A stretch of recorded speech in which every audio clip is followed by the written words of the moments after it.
कहाँ रह गई ये चंदा? अब तक तो इसे आ जाना चाहिए था। पुनीत ने अपनी घड़ी में टाइम देखा तो 9 बज चुके थे और उसने जैसे ही पीछे पलटकर देखा, चंदा खड़ी मुस्कुरा रही थी। बदमाश, डरा दिया ना हमका। देखो हम तुम्हारे लिए क्या लाए हैं। ऐसा कहकर उसने अपनी जेब से एक डिबिया निकाली।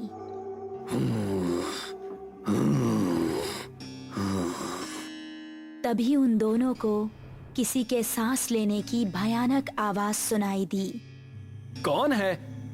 ठीक सामने बरगद के पेड़ के नीचे उनको किसी आदमी का अक्स नजर आया। कौन है? सामने आओ। ये सुनकर भी वो आदमी सामने नहीं आया और जोर जोर से सांस लेने लगा। अभी देखते हैं कौन ससुरा है। ये कहकर पुनीत उसके पास जाने लगा। जैसे ही पुनीत उसके पास पहुंचा, उसने भी 2 कदम आगे बढ़ाकर पुनीत का गला पकड़ लिया। उसको देखकर पुनीत और चंदा दोनों का दिल दहल गया। उस आदमी की गर्दन कटी हुई थी और थोड़ी सी खाल में अटकी लटक रही थी। चंदा चिल्लाई और गांव की तरफ ऐसी भागी कि उसने पलटकर नहीं देखा। गांव पहुंची तो उस टाइम पुनीत के पिता घर के बाहर थे। अरे चंदा बिटिया, इतनी डरी हुई काहे लग रही हो? वो पुनीत। चंदा ने हाफते हुए उनको पूरी कहानी सुनाई।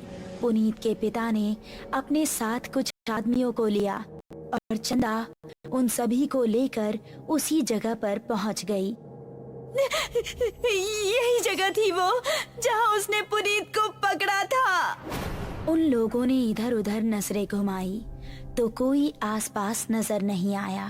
तभी चंदा की गर्दन पर ऊपर से कुछ टपका। उसने हाथ लगाकर देखा तो वो खून था। पेड़ की डाली के ऊपर पुनीत की बिना गर्दन की लाश टंगी हुई थी और उससे खून टपक टपक कर नीचे गिर रहा था। शहर से दूर एक छोटा सा गांव सरूपुर। रात के समय सभी अपने अपने घरों में आराम कर रहे थे। बाबूजी, हम जरा अपने दोस्त महेश से मिलकर आ रहे हैं। उसकी तबीयत जरा ठीक नहीं है ना? ठीक है, लेकिन जल्दी आना। जी बाबूजी। ऐसा कहकर वो खुश होता हुआ घर से निकल गया। आज तो सारे दोस्त मिलकर मस्त पार्टी करेंगे, मजा आ जाएगा। जंगल का रास्ता पकड़ लेता हूँ, जल्दी पहुँच जाऊंगा।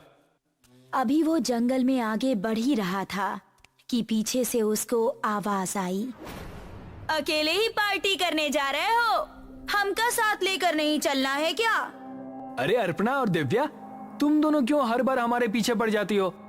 हमका साथ लेकर चलते हो कि बोले अभी तुम्हारे बाबूजी से? अरे नहीं नहीं मेरी माँ, चलो मेरे साथ।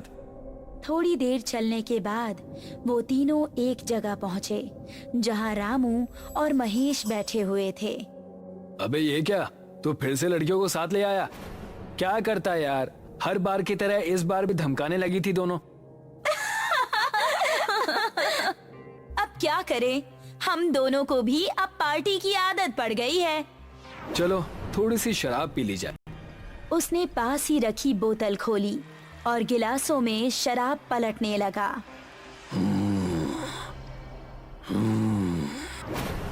तभी उनको किसी के सांस लेने की आवाज सुनाई दी। उन्होंने देखा तो पांचों के रोंगटे खड़े हो गए।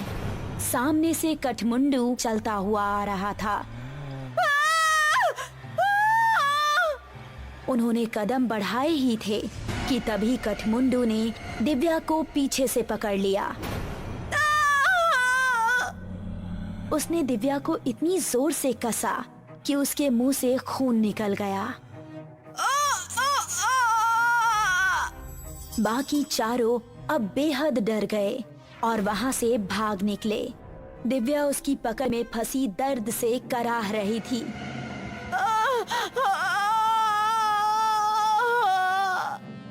उसने दिव्या को जमीन पर धक्का दिया और उसके ऊपर आ गया।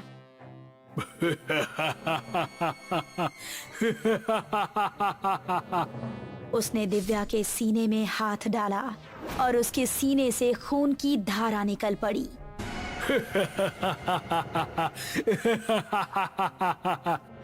बाकी चारों इतना डर चुके थे कि उनको खबर भी नहीं थी कि वो किस दिशा में भाग रहे हैं। वो काफी देर तक भागते रहे।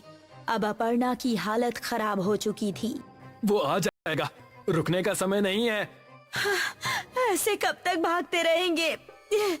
हम जा कहाँ रहे हैं, कोई बताएगा? हम रास्ता भूल चुके हैं, हमें नहीं पता कि गांव किस तरफ है। क्या कह रहे हो तुम? फिर तो हम सबका बचना नामुमकिन है। तभी पेड़ के ऊपर से एक हाथ आया और उसने महेश का गला पकड़ लिया। ये हाथ कठमुंडू का ही था। राकेश ने महेश का पैर पकड़कर उसे बचाना चाहा, लेकिन कठमुंडू ने उसको पूरी तरह से ऊपर खींच लिया और वो तीनों चिल्लाते हुए वहाँ से भाग निकले। वो देखो, सामने वो घर, उसके अंदर चलते हैं। वो तीनों एक घर के अंदर घुस गए और राकेश ने जल्दी से दरवाजा बंद कर दिया। तभी कोई जोर जोर से दरवाजा पीटने लगा। तीनों का शरीर इस समय बुरी तरह से कांप रहा था। दरवाजे की धम धम उनके दिल को दहला रही थी। तभी खिड़की से कठमुंडू का एक हाथ अंदर आया और उसने अपर्णा का हाथ पकड़ लिया। बचाओ! अगर ये यहाँ है तो दरवाजे पर कौन है? राकेश ने दरवाजा खोला तो सामने गांव के बिरजू काका थे। बिरजू काका जल्दी से अंदर आए। उन्होंने कठमुंडू का हाथ पकड़ा और छुड़ाने लगे। कठमुंडू उनके छूते ही चीखने लगा।